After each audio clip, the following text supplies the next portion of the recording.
Wonderful. Great. I'm sure you can recall in the world of sport the many, what they call the great comebacks, where it seems like all is lost and they are down and out. Now, someone might correct me, but my memory is of the great Stevie G Liverpool comeback. I remember what year that was, but it was the Champions League final. And at 3-0, at halftime, they were 3-0 down to, I think it was AC Milan or Inter Milan. AC Milan, I think it was. Yeah, we're going with AC Milan. And at halftime, they were 3-0 down and all was lost. But the second half came, and it was one of the great comebacks where Stevie G brings it back to 3-3 at full time. And then there's a penalty, and it's one of the great comebacks in sporting memory for me. And I'm sure you can remember some great sporting comebacks where you feel it is all over. And of course, it has to take us back to 1966, doesn't it? Where they think it's all over. It is, and so there's this moment where you think it's all gone, but then the second half comes, and there is a great comeback. Last week in our service, I made a declaration, and anyone there might remember my declaration last week was, "The Father will run to you." Remember that, and we take it from the lost son. And the Father is looking out. He is looking out day after day at the first light till the last light of the evening. And the Father is looking out, and Jesus demonstrates in that parable the real heart of God. Of what the real heart of God is that God is looking out. The Father heart of God is looking out, and the first move in the far distance as he sees the Son returning, and he runs. And he runs. And I think if we grow up, and when we grow up and we leave and we go into other places, and wherever our path takes us in life, wherever we end up, if you can remember this declaration, that the moment you start coming back, the Father will run to you. Isn't that a wonderful, wonderful declaration to have really rooted in our hearts and in our memories, that we can recall one day that we'll be able to say, the Father will run to you. The Father will run. He will pick himself up. He'll see you, and he shall run and embrace you.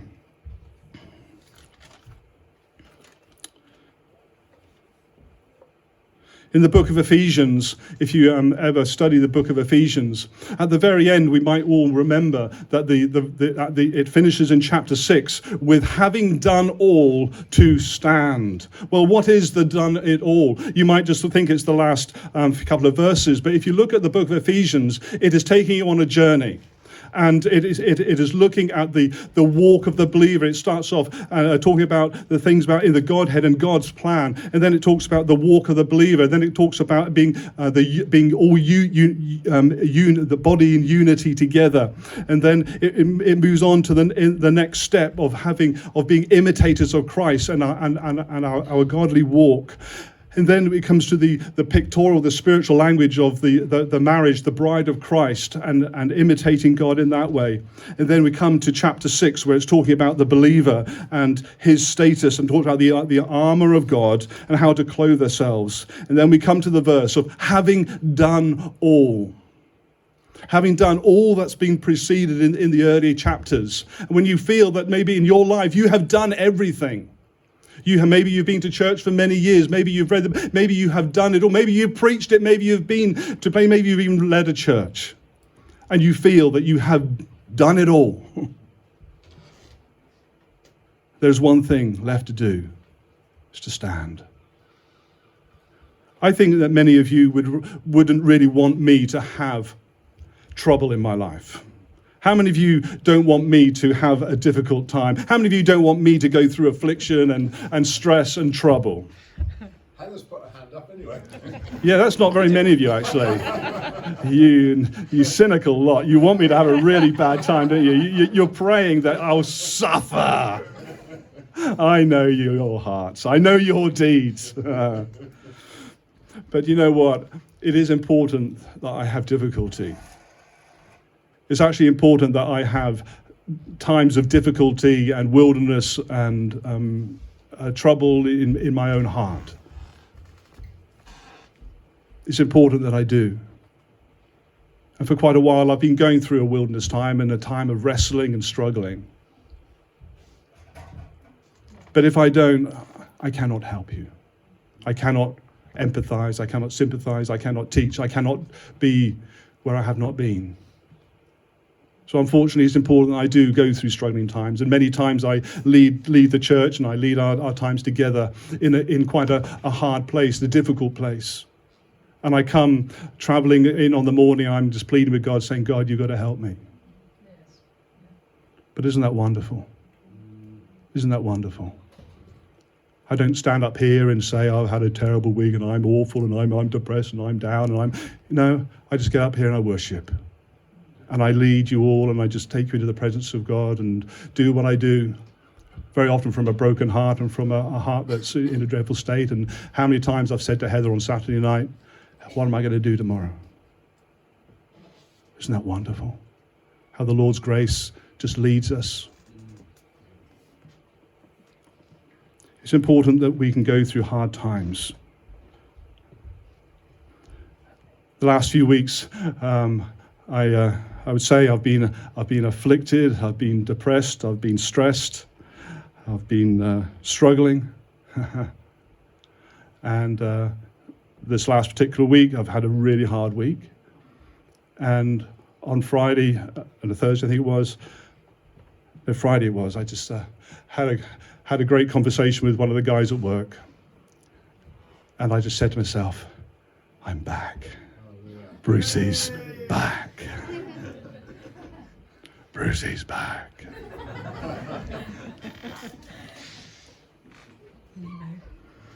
You see, in the scriptures it says that the devil does have schemes. And we are to stand, and we've been given ways to protect ourselves from the wicked schemes of the enemy. It says our struggle is not against flesh and blood. It is against spiritual powers and forces and the evil's forces in spiritual places. We do not battle against the flesh and blood, but we battle against unseen realms that are there to destroy us, to attack us, to discourage us. The devil's schemes, the flaming arrows of the devil. This is the reality of what it is to walk the life of faith.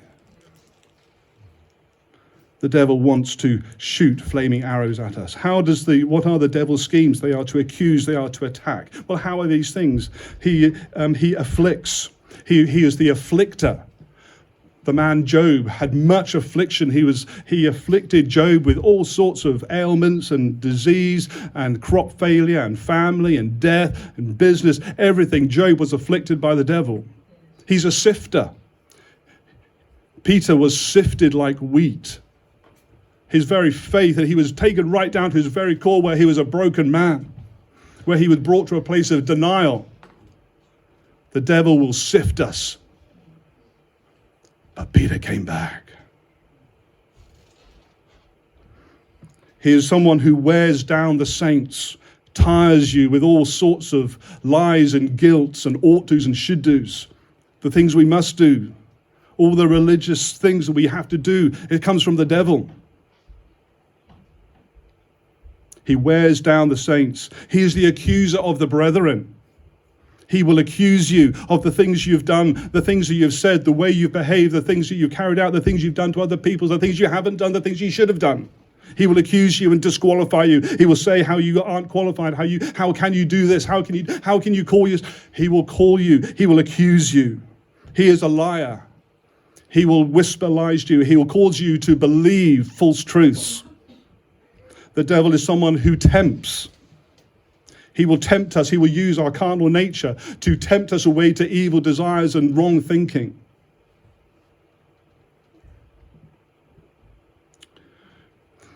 In Luke chapter 15, the lost son, he comes to that point where he says, I shall return.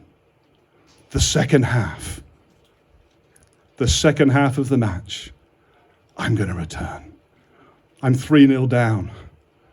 But we're going to come back. And he says, I'm going to return. And so he goes and he starts his journey back to the Father. He comes up, he says, you know what? I'm just going to go back and I'm just going to be me. I'm not going to have any excuses. I'm not going to try and make out that actually I've done this and actually it wasn't as bad as it looks. And really, Dad, it's not that bad. I can prove it. It wasn't actually my fault. No. He just goes back and he says, you know what I'm going to do? I'm just going to say, it's just me. No boast.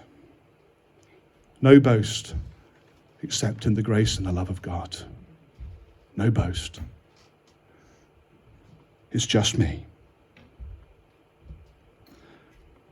I want to, at risk of taking a slightly different take on not wanting to detract from the real essence of the story, but when the crucial moment for the lost son is, it says, when he came to his senses, when no one was giving him anything.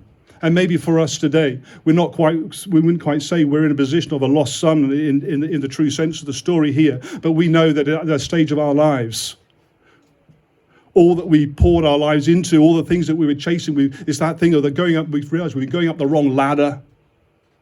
The things that we've been striving for, the things that we've been trying to achieve and attain, all the things that we've accrued in our lives, and we get to that stage and we're thinking, none of this is giving anything to me. I have reached the top of many ladders. I have bought, I have saved, I have invested. But the pressure the cost that we have put on ourselves, the striving for perfection, the pressure that we've put on our children, the expectations that we've put on our wives or our spouses. And we get to that point, we're thinking, I've been striving so hard all my life. And it's not really giving to me. I'm going to return and go back to God and just say, God, it's just me. It's just me. All that I've tried and all that I've strived, all the dreams and the things, it's not giving to me. God, it's just me.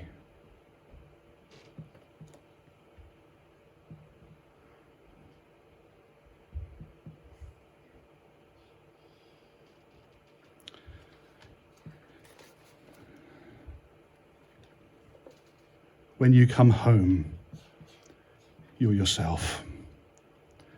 You know what it is to just get home, take off your tie, kick off your shoes, put on something comfortable, maybe drink something that might give you a headache. And you're thinking, I'm home. No pressure.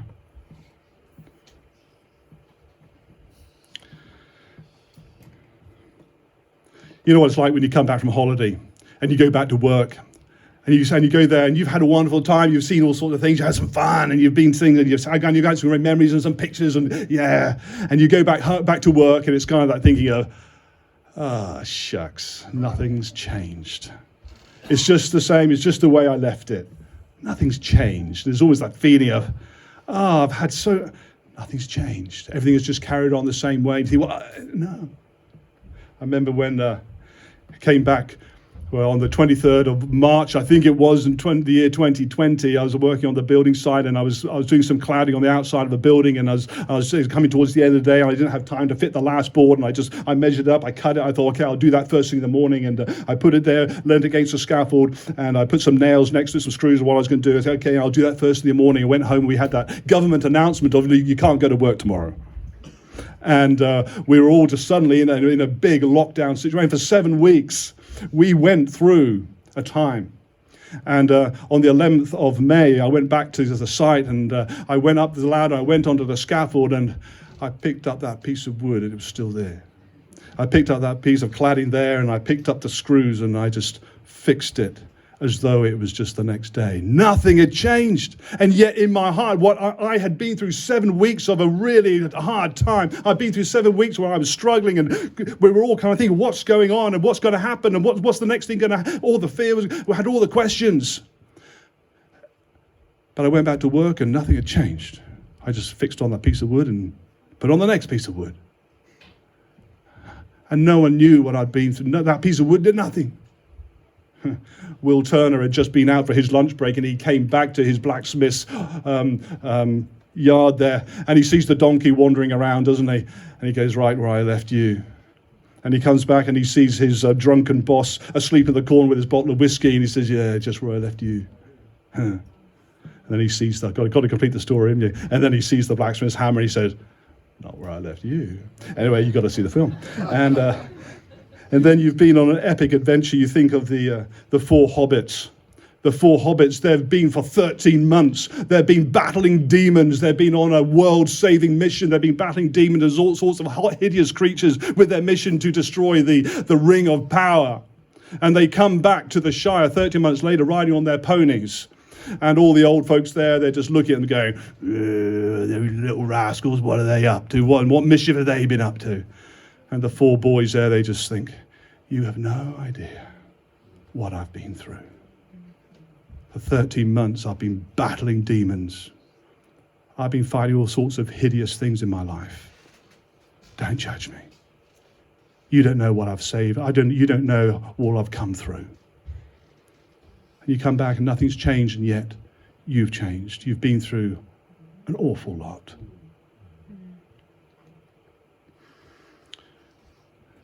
February 20, in 2008, I went back to my childhood village after almost 40 years in the forests of North Thailand. And my brother and my son, we went back to my house was still stood there.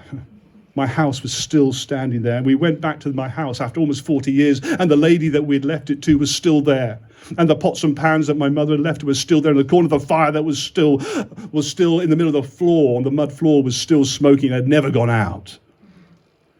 And she was lying there, and she brought out the St. John's Gospel that's all she had in the way of scriptures, and she read it every day, and she still had the hymn book that my parents had helped translate. And for 40 years, she'd just done her thing, and it really messed my head up, because after almost 40 years, after all that I'd been through, all that I'd grown up through, and I'd got married, had children, and got work, and all that I experienced for almost 40 years, and I go back to that house and the fire is still burning. I think nothing's changed. How can this be? Nothing's changed, and yet look what I've been through. Nothing's changed. The lost son, after all that he had been through, and he goes back to his father's house, and nothing's changed. We know that because the older brother declares, I've been here all this time, just been doing the same old things, and nothing's changed. The Father's love, his grace, his compassion hasn't changed.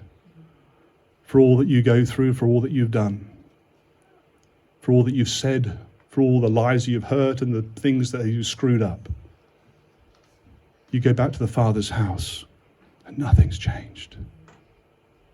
Nothing. He embraces you. And you stand there and you say, it's just me. And the Father says, hush, hush, child. You are my son. I'm going to,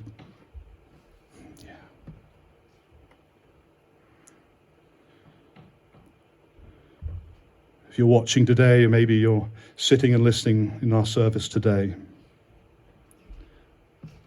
I want to invite you to the second half, to the great comeback. You might be 3-0 down, but the great comeback is still to come. And you'll walk back into the Father's presence. He'll see you and he'll run to you. He doesn't make it difficult. He doesn't have a huff and do the silent treatment. He sees you coming and he'll run to you and embrace you. You come back into the house of God. You come back to church. Maybe you haven't been to that church for many months or years, and you walk back in and you think, nothing's changed. Those people are still serving the coffee. They're still singing the same songs. That guy's still up front speaking. Nothing's changed. And no one judges you. And the Lord Jesus sees you come in. And maybe it's via some kind person they come up to you and say, "Oh, it's so good to see you again. Welcome back to the house of God." Having done all to stand. Having done all.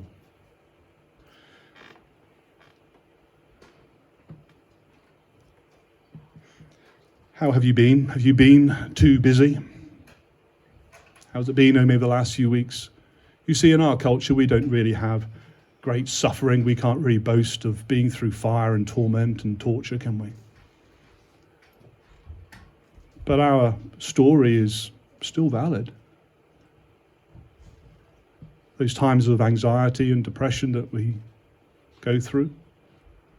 Maybe there's times of affliction. Maybe you've been sick. Maybe you've been really sick. Maybe you've been struggling and life hasn't made sense. You can feel far from God. Maybe you can just feel afar off in those times. Maybe you've just been busy. Maybe you've been afar off. Maybe you've been hurt or resentful. Maybe you've been tired. Come back. Maybe you've been afflicted or oppressed. Come back and say to the Lord, "It's just me. I have no boast. I'm meant to be a leader of a church, but it's just me. I'm meant to be able to preach. I'm meant to be able to lead. I'm meant to have a good reputation. I'm meant to be someone that people look up to. But it's just me. It's just me." No excuses. And the Lord embraces you, and he clothes you, and he says, "Welcome home." I was wondering if the band could just lead us in a closing song this morning. Or if we could have Jesus be the center, be my light, be my guide. Come back to the second half, come back to church, come back to the presence of the Lord. Doesn't matter how tired or busy or how far off you've been. In a click of your fingers, in a blink of an eye, you can say to the Lord, "Help me." And the Lord comes, and the Lord embraces you today.